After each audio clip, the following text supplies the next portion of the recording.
pew, pew, pew, pew.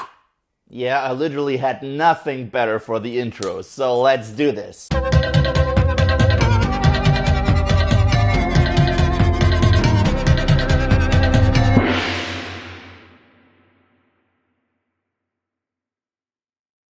Free Fire. Now, Free Fire is the latest movie directed by Ben Wheatley. The film stars Brie Larson, Cillian Murphy, Armie Hammer, and Sharlto Copley. The film takes place in the 70s, where a couple IRA members meet up with an arms dealer and his crew in order to buy some heavy artillery from him. However, after the two parties start pissing each other off, a shot is fired. And after this shot, all chaos breaks loose as everyone is trying to kill each other. Now, going into this movie, I had heard literally nothing of this film. Nothing. I only knew that Ben Wheatley was directing, and Ben Wheatley gave us High Rise last year, a movie that I consider to be very underrated since it made my top 10 favorite movie list of 2016.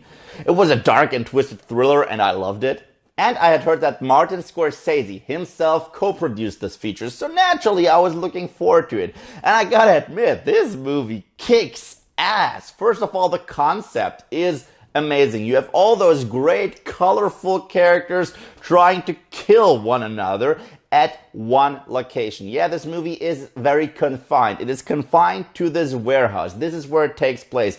Therefore, it really reminded me of films like The Hateful Eight or Reservoir Dogs. Overall, the tone is really funny. This is a slick, smooth, and cool film with very well thought out dialogue and colorful characters. This movie could have easily been directed by both Quentin Tarantino and Guy Ritchie because it has that very particular dark humor yet very relatable dialogue to it. And the action in this movie is amazing. I love the fact that when these people try to kill one another, they very often do not hit anything while trying to shoot one another. Yeah, because they're under a lot of stress. They always have to stay in hiding, which gives us both a lot of suspense and a lot of fun because, as I said, the characters, they're hilarious. And now let's talk about the characters. First of all, Cillian Murphy. He's amazing in this film, and he went full Irish with this performance. He's a badass. He's sort of the slick, cool main character. I do consider him to be the very main character. He really cares about other folks, even other folks that are with him in this scenario, and he wants them to stay alive, which kind of makes him the hero, even though there is no real hero in this story. Then we got Brie Larson. Again, she kicks ass. I love her more and more with every single performance. And this time around, she also proves that she is really good at humor because she had some funny lines.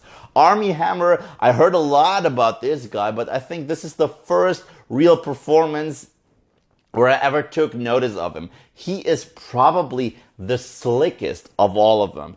He will side with you if you pay him. Someone else will pay him more, well, he will side with them. That's pretty much him. He's the slick guy, he's Mr. Smooth, and I loved him in the movie. But my favorite performance in the film, Sharlto Copley. That guy has proven over and over and over again that he is just a fucking chameleon, and he is once again in this film, because I did not see Sharlto Copley, I saw the character. This very self-obsessed, arrogant arms dealer who's also a bit of a coward and a bit of an idiot. I loved him in this movie. His comedic timing was spot on. And the violence. Yeah, this movie is R-rated and it did remind me of, again, Quentin Tarantino films. However, unlike The Hateful Eight or Reservoir Dogs, we don't have that whodunit situation. Everything is clear. There is no mystery to this film that needs to be unraveled. It's just about these characters. It's about who will survive this scenario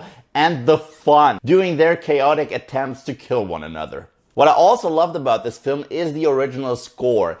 It's very jazzy and jazz-inspired, which really fits the film because the film really feels improvised, and having jazz music play along during all those great shootout scenes and really quick banter between the characters just fits the situation perfectly. The runtime is only 90 minutes, which is perfect for the scenario because this movie did not overstay its welcome, but it wasn't too short either. Just the perfect amount of time for this particular kind of film. I will profess that no one will see this movie because it really hasn't been marketed that much. I barely saw anything on television or posters. But really, if you trust me, go and see this movie because I loved it. In fact, Free Fire gets the gold medal. Yeah, finally, this movie blew me away. It was original, it was clever, it had great characters, great dialogue, and great action. So Free Fire, have you seen it? What are your thoughts? Let me know in the comment section below. And thank you guys, as always, for watching. And if you like what you see here and you want to see more, then just subscribe.